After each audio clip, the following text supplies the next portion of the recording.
संपूर्ण विश्व में यह बात सदियों से चली आ रही है कि जब जब युग भ्रमिक राह पर चलने लगता है तब तब एक युग पुरुष का अभ्युदय होता है जो उस युग को सत्य और धर्म के मार्ग पर आगे बढ़ाता है। वह आने वाली आक्रोश की आंधी से भयभीत नहीं होता, वह तो मेरू के समान अकंपित हो उसका सामना करता है और जगत को भी उससे लड़ना सिखाता है। बात है 25 मई 1935 की, जब उत्तर प्रदेश के ललितपुर जनपद के एक छोटे से गांव बड़ौदा स्वामी में जैन धर्मी श्रावक उत्तम हरदास भारिल्ल के यहाँ युग पुरुष हुकमचंद भारिल्ल का जन्म हुआ। पिता हरदास ने अपने दोनों पुत्रों को बड़ी कठिनाई से पाला। साहूकारी के व्यवसाय से जितनी आमदनी होती थी वो अधिकतर माता पार्वती बाई के इलाज में लग जाती थी, परंतु हरदास जी भी जीवन की विषमता के समक्ष झुकने वालों में से नहीं थे। उन्होंने भी एक संकल्प लिया, अपने दोनों पुत्रों को पढ़ाने का, आगे बढ़ाने का और पंडित बनाने का। अनेक कठिनाइयों का सामना करते हुए भी वे संकल्पित पुरुष कभी हताश न हुए। कुछ वर्ष बाल्यावस्था में घर से 5 किलोमीटर दूर प्राथमिक शिक्षा लेने आप जाया करते थे। धर्म की शिक्षा के लिए आपके पिताजी ने दोनों भाइयों को पपोरा पढ़ने भेजा। वहां आप 4 महीने तक रहे और अगले 5 से 6 वर्ष की पढ़ाई के लिए आप श्री गोपाल दिगंबर जैन विद्यालय मुरैना में भर्ती हो गए। 1954 में आप शास्त्री व न्याय तीर्थ की परीक्षा से उत्तीर्ण हुए ही थे कि साल भर में आपका हाथ पंडित चुन्नीलाल जी चंदेरी वालों की सुपुत्री गुरमाला जी के हाथ में थमा दिया। अक्षय तृतीया के दिन आपका उनके साथ विवाह हुआ। पश्चात आपकी शुभ संतानें हुई। 1958 में एक पुत्री का जन्म हुआ जिसका नाम आपने शुद्धात्म प्रभा रखा। फिर एक पुत्र का जन्म 1959 में हुआ जिसका नाम परमात्म प्रकाश रखा। 1962 में एक और पुत्र का जन्म हुआ जिसका नाम अध्यात्म प्रकाश रखा। पश्चात 1963 में एक और पुत्री का जन्म हुआ जिसका नाम आपने अध्यात्म प्रभा रखा। आप तो इनकी संतानों के नाम से ही उनके जीवन में सद्धर्म के स्तर को परख सकते हैं। आदरणीय हुकमचंद जी भारिल्ल को हम एक नाम परिभ्रमक भी दे सकते हैं। संघर्ष की इस लड़ाई में वे कई स्थानों से गुजरे।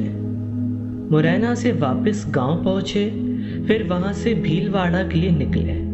वहां से महुआ 4 महीने महुआ रहकर घर वापस पहुंचे और वहां से पारोली के लिए चले गए। इस प्रकार आपका बिना सरकारी नौकरी के ही स्थानांतरण होता रहा। इसी बीच एक घटना हुई जो दोनों दादा के जीवन में एक विशाल परिवर्तन के रूप में सामने आई। बात है सन 1956 की, जब दोनों भाई बबीना में एक दुकान चलाया करते थे।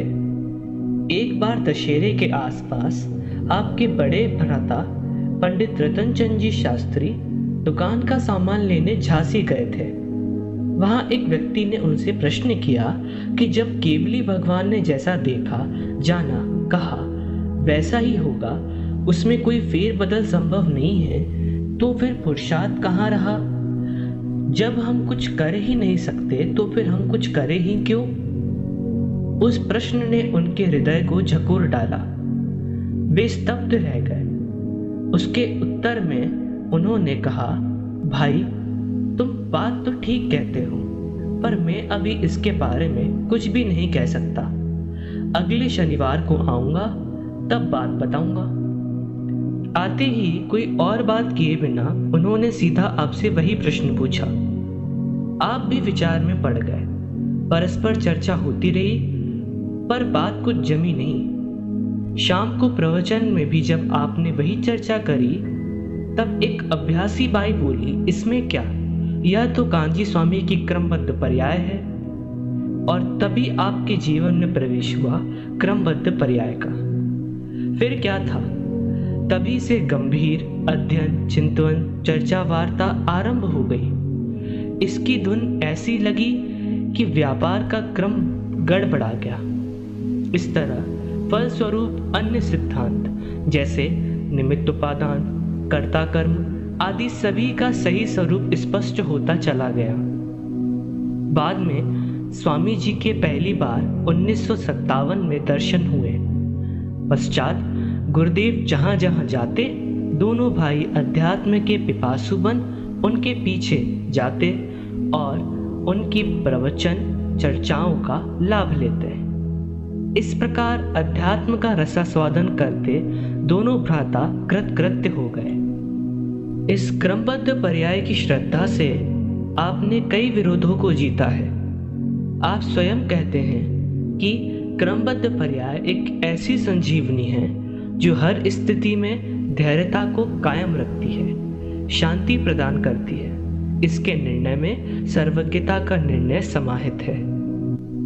एक तरफ डॉक्टर भारिल्ल का परिभ्रमण और स्वाध्याय निरंतर चल ही रहा था कि यहाँ आदरणीय गोदिका जी ने गुरुदेव श्री की प्रेरणा से पंडित टोडरमल स्मारक भवन बनाया और वे इसके लिए एक सुयोग्य विद्वान की तलाश में थे।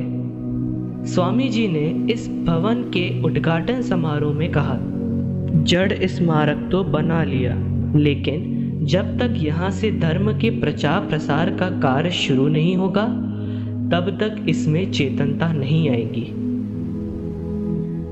इस तलाश का अंत भी आदरणीय छोटे दादा के समक्ष आकर हुआ। आप इंदौर में प्रतिवर्ष ग्रीष्मकालीन शिविर में जाया करते थे। वहीं आपकी भेंट प्रथम बार गोदिका जी से हुई।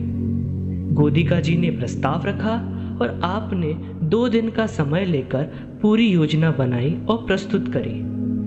बस फिर क्या था, गोदिका जी ने आपको वहां से बीच एमए से छुड़ा के अपने साथ जयपुर ले आए और फिर शुरू हुआ डॉक्टर भारिल्ल के जीवन का दूसरा पड़ाव, जहां उन्होंने स्थापना करी श्री टोडरमल दिगंबर जैन सिद्धांत महाविद्यालय की और वीतराग विज्ञान शिक्षा बोर्ड आदि की।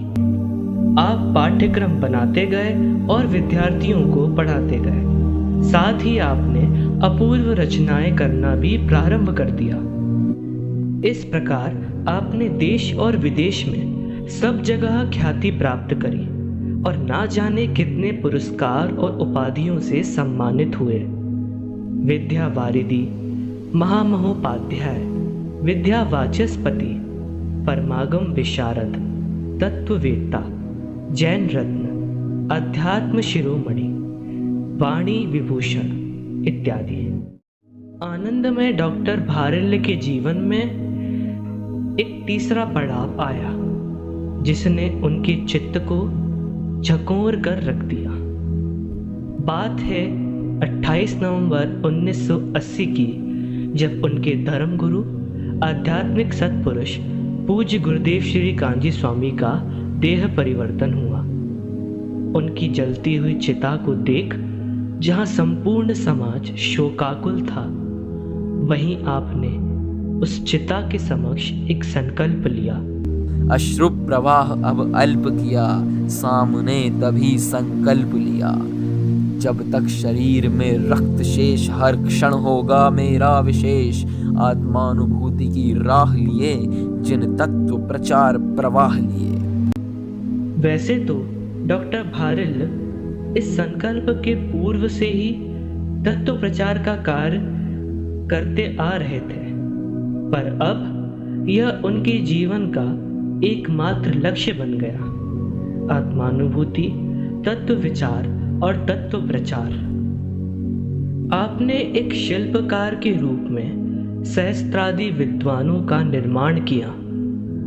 एक गुरु के रूप में उनको जीवन उपयोगी शिक्षा दी। एक गणधर के रूप में उनको मोक्ष मार्ग बताया। एक पिता के रूप में उनको वात्सल्य दिया और एक युग पुरुष के रूप में आदर्श विद्वान का पद स्थापित किया।